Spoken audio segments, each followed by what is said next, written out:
I had been seeking for something deeper since my teenage years. And I studied Raja Yoga with a Pandit in New York City. And one day he said to me, "Would you like to go to Shantiniketan, Tagore's University, and study Indian music to complement the music you are doing now?" And I thought that was a wonderful idea. I had previously spoken to my mother and father and told them I wanted to go to India. Maybe I was 18 or 19. And they said, no, it's too far away and you'll be far from us. And so I said, okay, then I want to go to Cuba because Castro has just done the revolution. Okay, you can go to Cuba. So I went to Cuba and I saw the aftermath of Castro's revolution. And I was amazed at the people, how loving they were. I sang with them in their places where two guitarists would just be playing and they would invite me to sing with them, and I sang Russian songs which they loved. And then Che Guevara allowed me to come and use his office to photograph Fidel speaking to 400,000 people in a square. So I came back to the States, and then I was determined to go to India, studied with the Pandit, and he said, follow me out to California, and you'll leave from San Francisco or Los Angeles. I said, fine. So I had to work, had little money. I worked at 2 jobs, 18 hours a day to save enough money. And then I followed him out and waited week after week after week. And he fell in with some attractive and elegant ladies in Riverside, California, and came to me one day and said, everything has fallen through. If you really want to do yoga, go back home to your family and practice samatha, equality. Something in me rose up, and I looked him directly in the eye and I said, no, I am going to India. And within a day or two, I met Jyoti Priya, Dr. Judith Tyberg. Her name was given to her by Sri Aurobindo. And she said, oh, but you are destined to go to Mother. And her library was filled with the writings of Mother and Sri Aurobindo. And many people would come on the weekends. And there was always a speaker. And she said, Mother will want a sample of your handwriting and a photo of you. So we took care of that. And very shortly after that, Mother sent a telegram to Jyoti Priya about me. And she said, tell him he may come and stay as long as he likes. This was such a powerful message. So I left on a freighter, and it was the most horrendous journey you can imagine.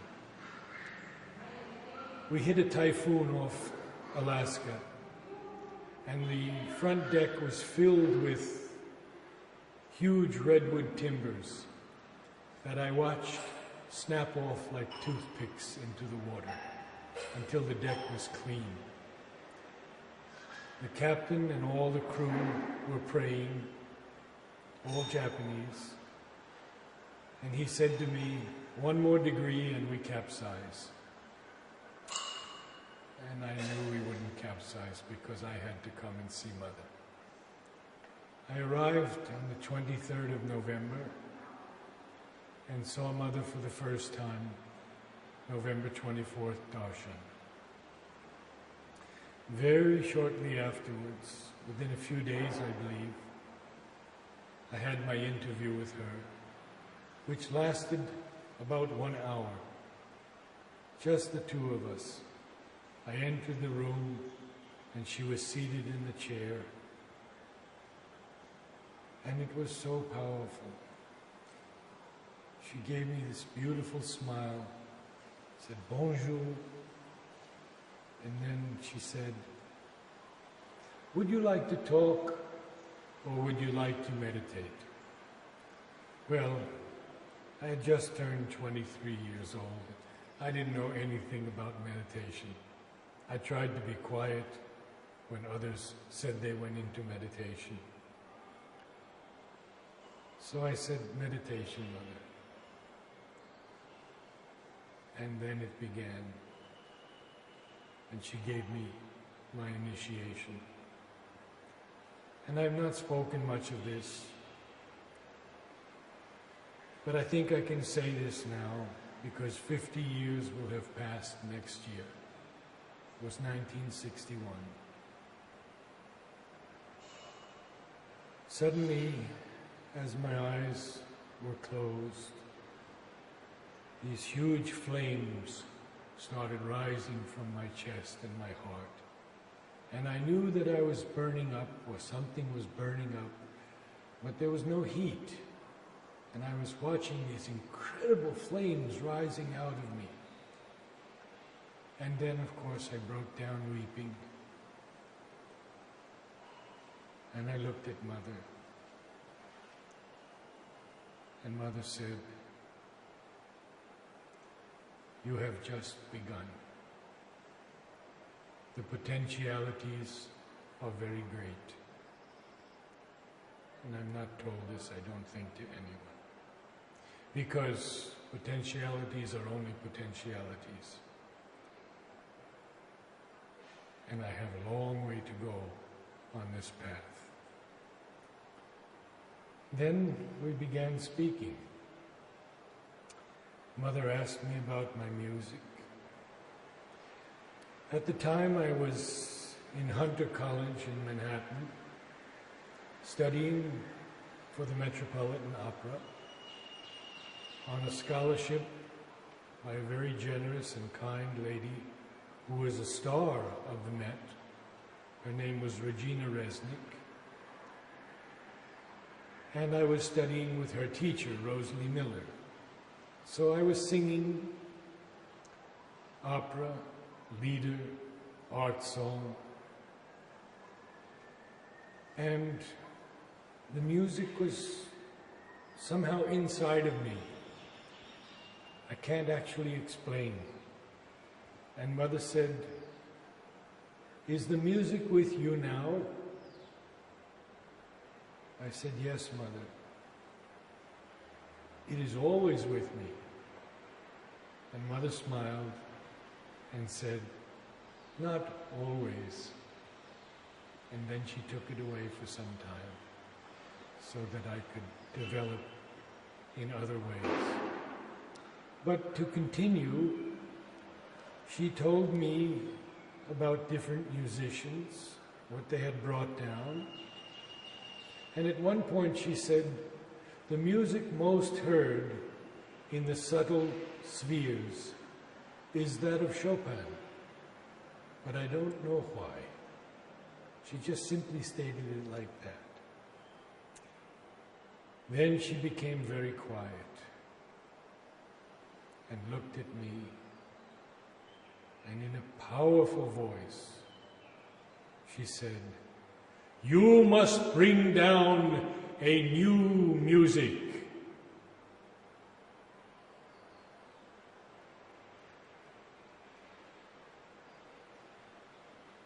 And I said, Mother, I don't know anything about combining words and music. No, no. You must go far above words and bring down the new music. That was her first Adesh to me. The second one was to care for the service tree for the rest of my life. And the third one was to build the gardens of the Matrimandir. So we talked for a long time, and I'm blank for the rest of it. I had my Adesh. I knew what I had to do. And because even at that young age, Savitri was so important to me that I read it constantly, and I read the letters on Savitri, and all that Sri Aurobindo wrote, even in the future poetry, on the overhead touch in poetry. And I said, there must be this overhead touch in music also. Of course, I found out later that Mother said that a certain symphony, the violin concerto of Beethoven, another symphony of Franck, and a work of Bach had all come from a very high plane. Since then we have read many things of Mother on music, but then there was very little available. So when I went back to the US in 1962, I began to search for the new music. Because I was oriented towards voice, and I had spent years in my family's church, the Russian Orthodox Church, which is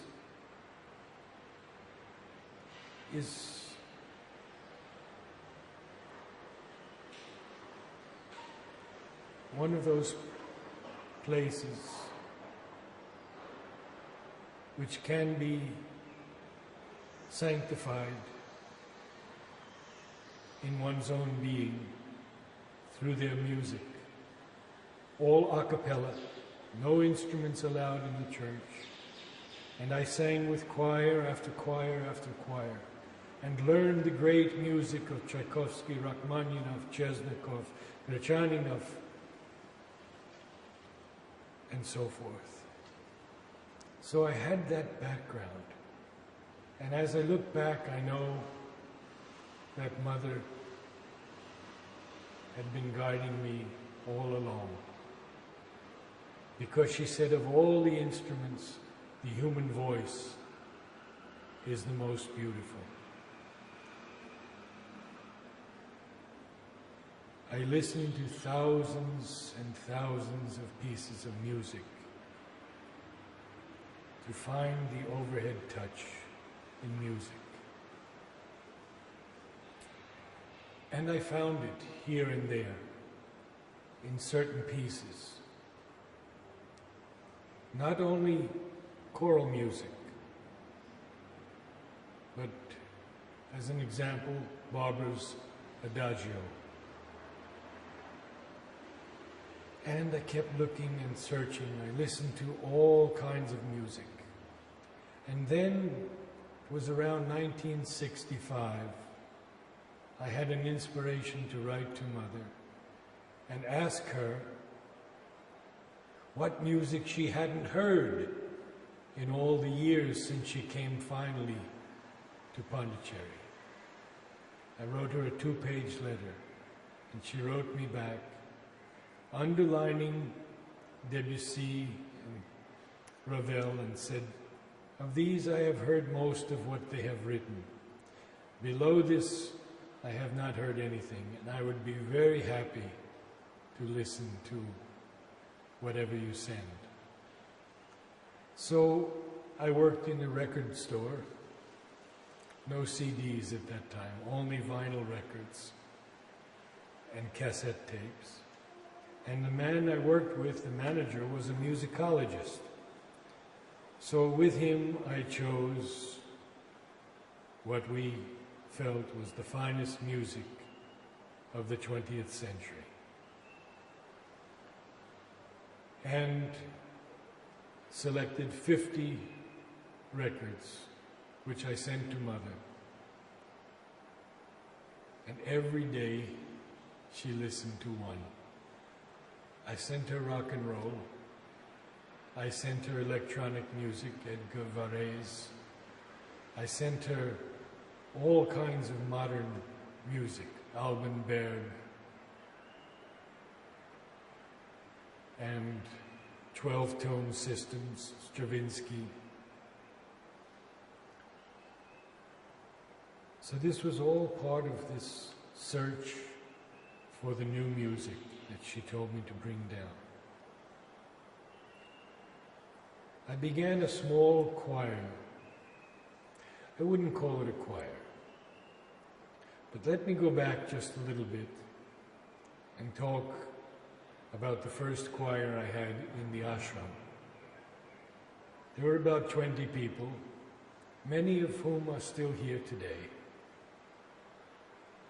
Manoj Dasgupta, Richard Pearson, Tublu, and many others, Lilu, Kokila, so many of them, still here, Dali. And we began practicing, and it was a good choir. So a friend of mine, Marilyn Widman, told me, you write to Mother and say you want to sing to her. So I wrote to Mother, and there was no answer. And I thought, Mother's too busy. Marilyn pushed me again. Write to her, because maybe she didn't get your letter. So I wrote again. No answer. And I had just turned 23. And Marilyn pushed me and she said, tell Mother you're going to sing for her outside of her balcony. This was the old balcony on Balcony Street. And I always stood under Mother's feet, just in front of him. And it was as if you could almost reach up and touch her feet. So Mother writes back,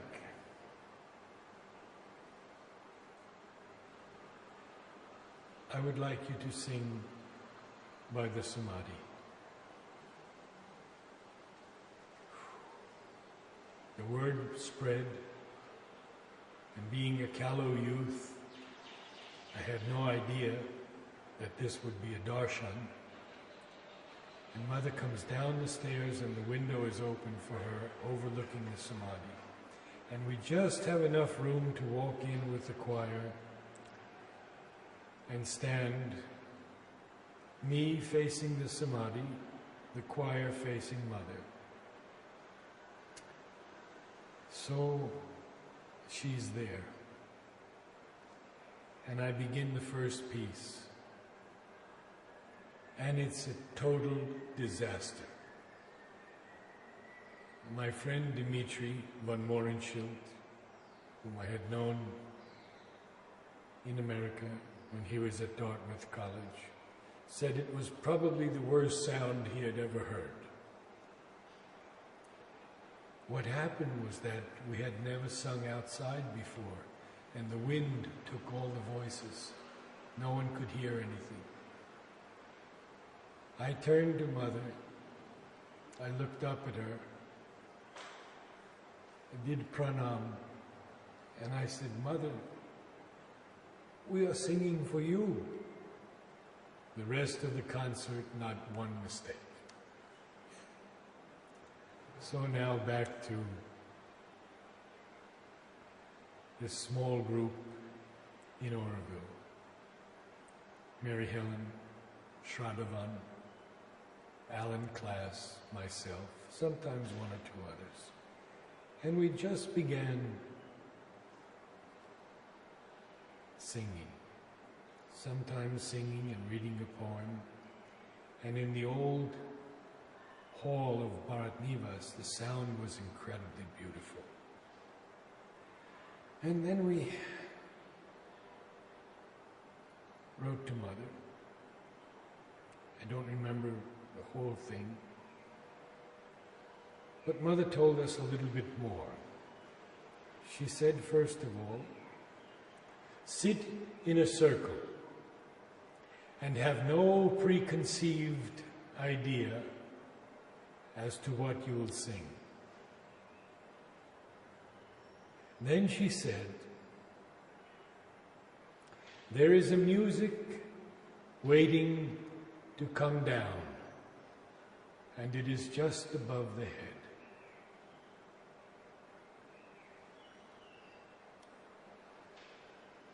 Many years passed.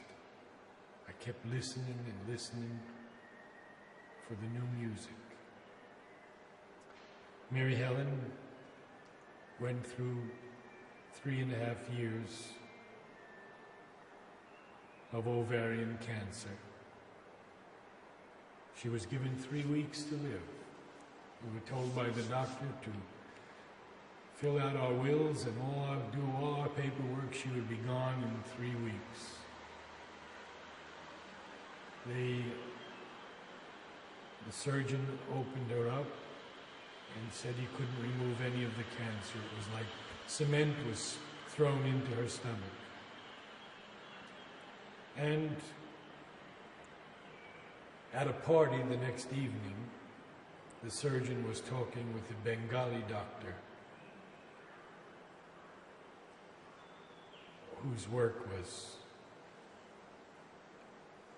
with cancer patients. And he said, I think I can help her. And Mother gave her 3.5 years. We had been living in the States and had the best care possible. And she left the day before her birthday in 2002. I started coming back to the ashram, and it was also the beginning of the gardens. We had begun the Matrimandir nursery in 1970. I came in 69 when I had one brief note from Mother, "A biento, see you soon." Now, in 2003, the inspiration came to me that the new music would descend in a collective body.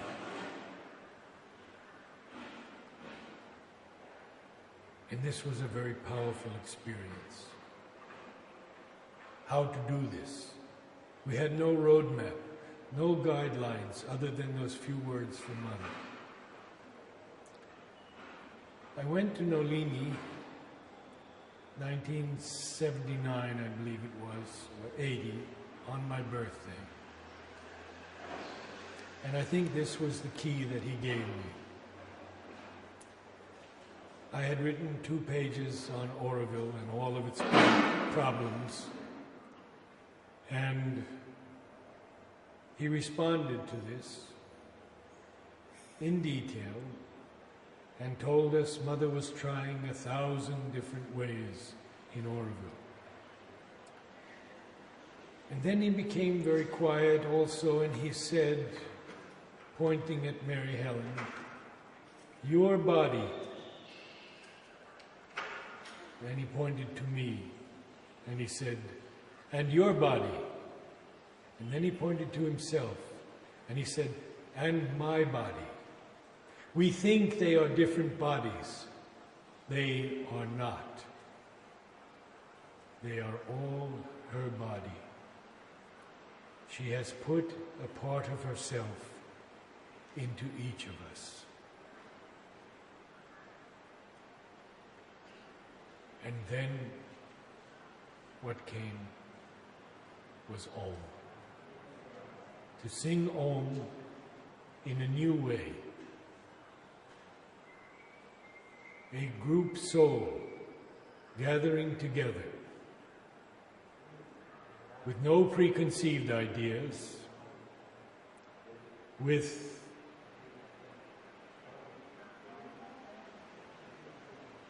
a deep aspiration, offering the voice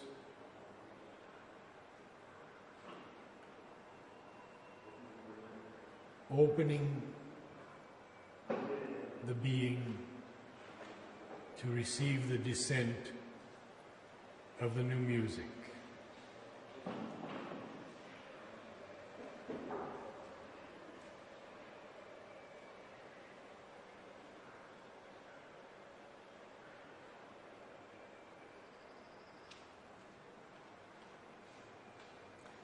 At first,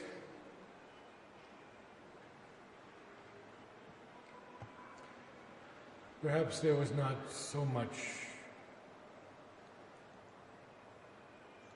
harmony. People would come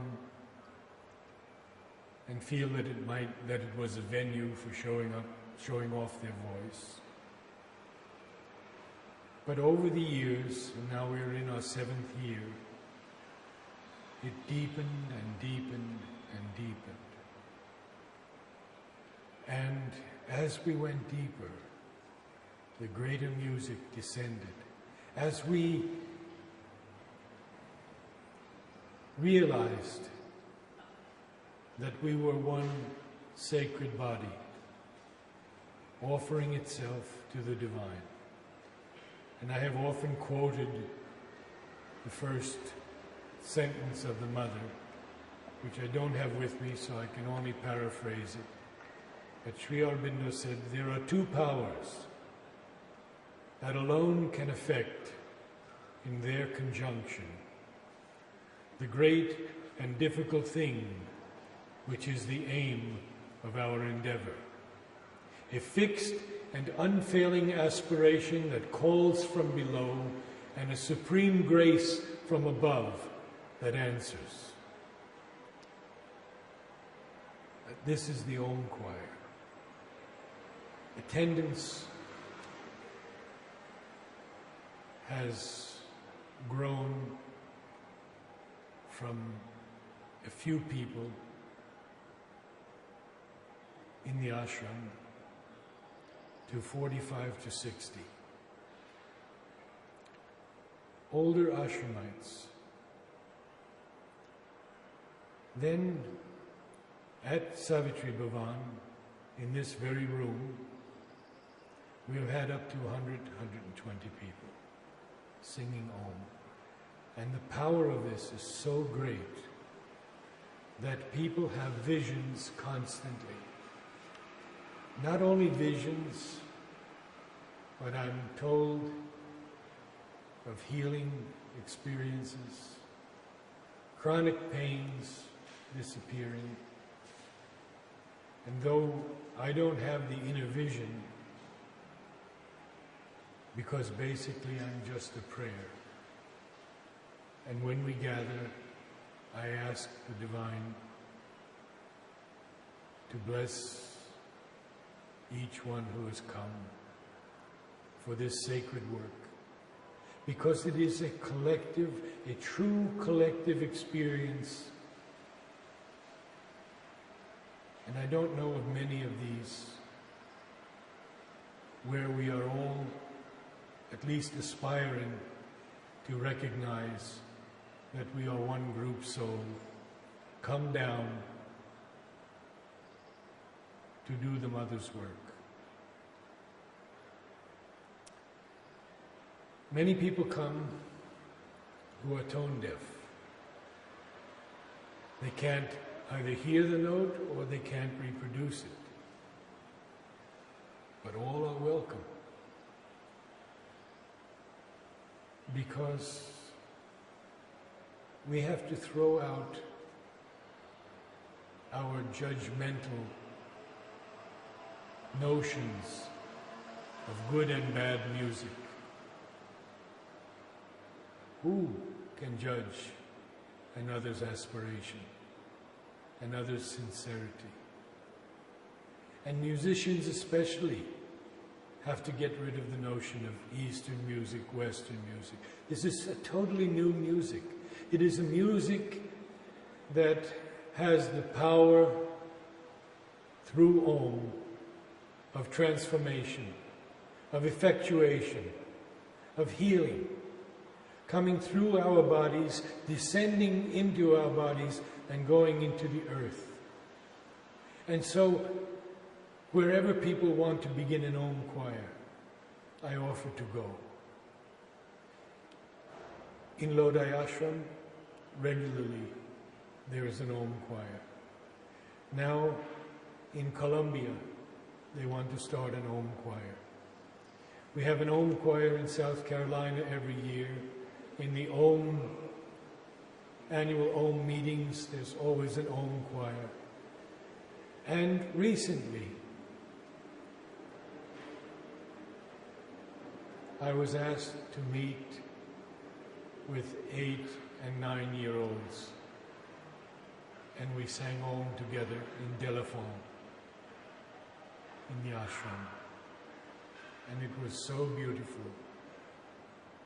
Lazzo attended the next to the last Om choir. And he is a fine musician, a violinist, and a teacher. And he came up to me and he said, I want to do this with the children, all of the children. And I gave him a paper of all the writings on Om that I found from Sri Aurobindo. And one day I will quote those. Mother has said, Om is the signature of the Lord. There is no word in all the languages of the world that has the power of Om.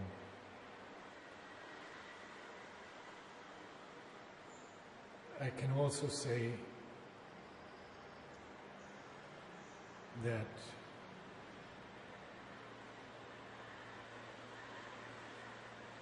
people who tell me of their visions are changed. I keep all names confidential, but perhaps in the next session I could read some of these experiences, which are so beautiful and so powerful. And I'll just tell you one that happened last night.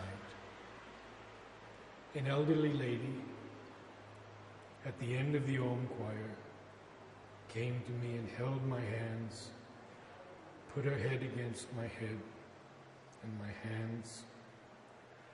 She spoke no English. Tears. And as I closed up the room and went down the stairs, a friend was there who spoke Gujarati, and he translated for me what she was saying. Her face was absolutely radiant, and she kept saying it over and over and over again. I saw all the gods, and all the gods were singing and calling Mother down into the Om choir. And they were coming, Mother was coming, and all the gods were there. And she couldn't stop saying this. And then this man said to me, it was somewhat as a little indistinct, but I saw Mother's eyes, and she was with us in the Om choir. The Om choir continues, and I will be away for some time. But in the future, I will speak to you about the exercises that we do. As I said, the experiences of many people. Also, the fact that these rooms that have heard Om sung hundreds of times over are now sanctified rooms. Sanctified because the presence is here also. And we leave the Om choir changed each time. We are changed. And I know that every note of every Om choir that has ever been sung is preserved. Nothing is lost.